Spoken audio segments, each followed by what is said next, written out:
du rang centile. Le rang centile est une mesure de position qui sert à caractériser une donnée en la situant par rapport aux autres. Donc, elle sert à donner un classement aux données. Le rang centile d'une donnée indique le pourcentage de données inférieures ou égales à cette donnée. Alors, il y a 99 valeurs qui sont appelées centiles. Chaque sous-ensemble représente 1% des données.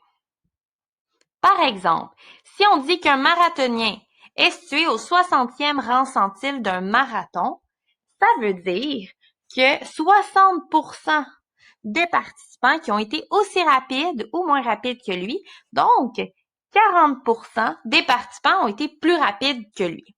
Deuxième exemple, si on prend les tailles de chaque élève dans la classe et on te dit que tu es au 30e rang centile, ça signifie que tu es dans les plus petits de la classe.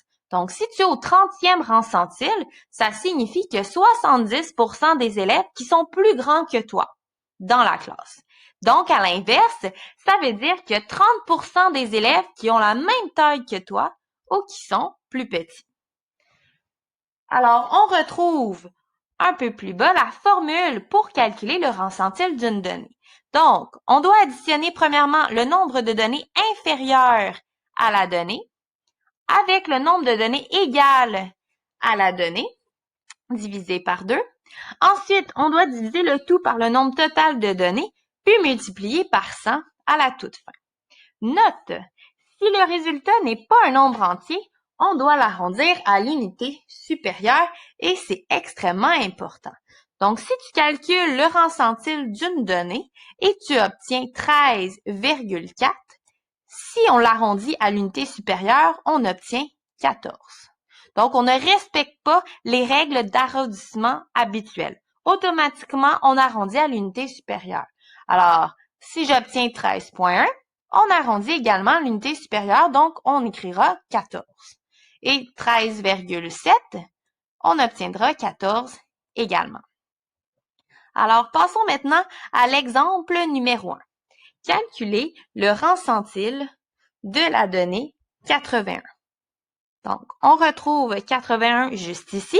Si je vais appliquer la formule du rang centile, je dois trouver le nombre de données inférieures, le nombre de données égales, puis le total.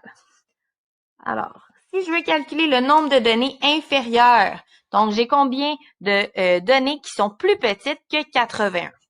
Alors, ici j'en ai 4, plus j'ai 23 données qui se situent entre 35 et 57. On ne sait pas exactement quelles données, mais on sait qu'il y en a 23.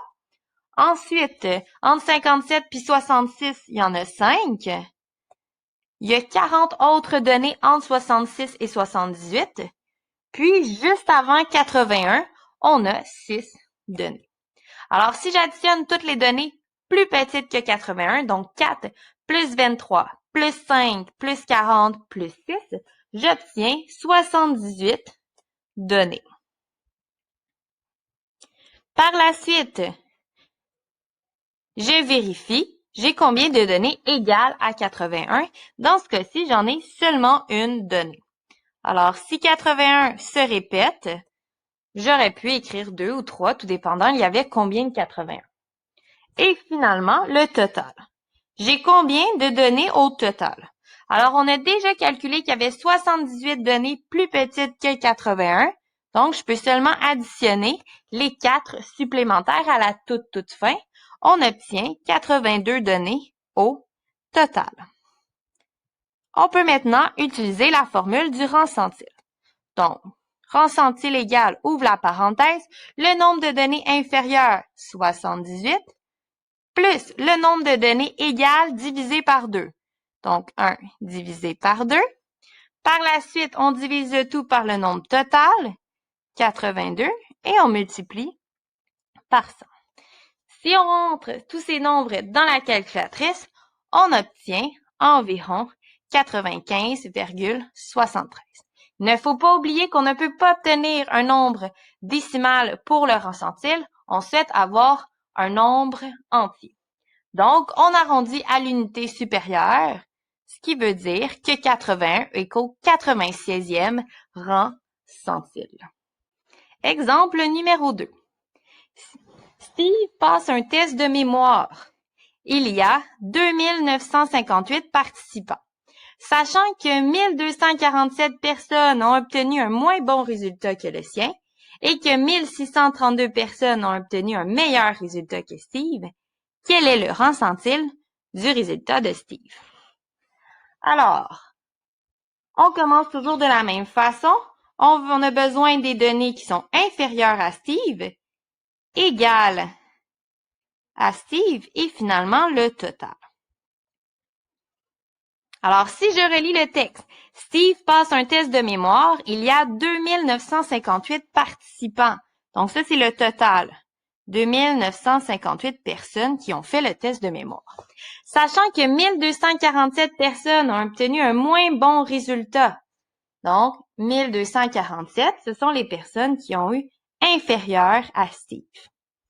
Que le sien est que 1632 personnes ont obtenu un meilleur résultat, donc c'est supérieur. On n'en a pas besoin pour notre calcul. Par contre, j'ai besoin de trouver il y a combien de personnes qui ont eu exactement le même résultat que Steve.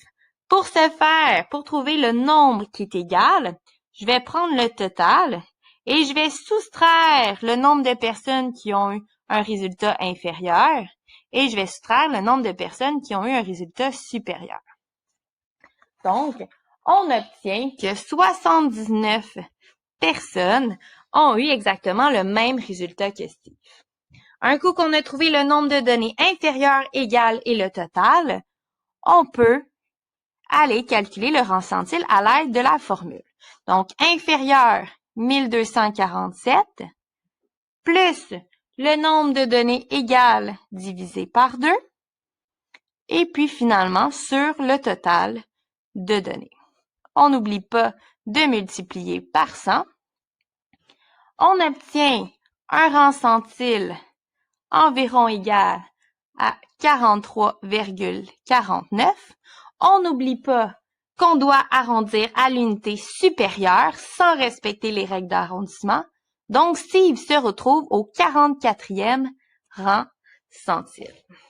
Faut en même temps remplir la petite phrase ci-dessous. Donc, on cherche le pourcentage des participants qui ont obtenu un meilleur résultat que Steve au test et on cherche le pourcentage des participants qui ont eu le même résultat. Donc, je vous rappelle, le rang centile que tu obtiens, c'est le pourcentage qui a eu le même résultat et inférieur. Donc, puisque Steve, son rang centile, c'est 44, ça signifie que 44% des participants ont obtenu le même résultat ou un résultat inférieur. À l'inverse, si on cherche le pourcentage de participants qui ont un meilleur résultat, on obtient 56%. Donc, comment j'ai trouvé 56%? J'ai fait 100% moins 44. Ensuite, passons à la page suivante pour l'exemple numéro 4. Alors, dans l'exemple, on te demande de trouver le rang centile de 21 et de trouver le rang centile de 55. Alors, je te conseille d'essayer par toi-même de trouver le rang centile de 21, de mettre pause et par la suite de venir voir la correction. Alors, 21, il est ici. Je peux encercler les trois 21. Alors, si je souhaite calculer combien de données sont inférieures à 21, premièrement, j'ai les trois premières données, 6, 7 et 8. J'ai 61 données qui sont entre 8 et 19 et j'ai le 19 qui est juste à côté.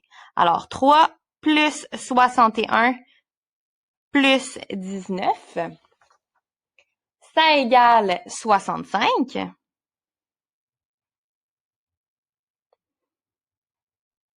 Par la suite, j'ai combien de données égales à 21? 3. Et combien de données au total? Donc, c'est inscrit dans la réponse au tout début. Voici une distribution de 158 données. Donc, je n'ai pas besoin de toutes les calculer. 158. Donc, rang centile égale nombre de données inférieur plus nombre de données égal divisé par 2. Tout ça divisé par le nombre total de données fois 100. Donc, pour le rang centile de 21, on obtient un rang centile environ égal à 42,09. Donc, le rang centile sera 43. 43e rang centile. Donc, très important, même si c'est 42,09, on arrondit à l'unité supérieure, donc 43. Ensuite, pour trouver le rang centile de 55, je vais prendre une autre couleur. 55 est juste ici.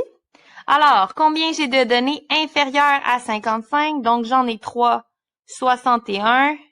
Ensuite, 1, 2, 3, 4, 5, 6 ici. 41 comprises entre 24 et 50. Puis 3 de l'autre côté. Donc, j'additionne 3 plus 61 plus 6 plus 41 plus 3. 3 plus 61 plus 6 plus 41 plus 3 et j'obtiens 114 données. Donc, j'ai 114 données qui sont inférieures à 55. Combien de données sont égales à 55? J'en ai seulement une. Et au total, j'ai encore 158 données. Alors, je rentre tout ça dans la formule du rang centile. Donc, inférieur 114 égale une seule divisée par 2 sur le total 158 et on multiplie le tout par 100. On obtient un rang centile environ égal à 72,47. Donc, ça veut dire qu'on est au 73e rang centile.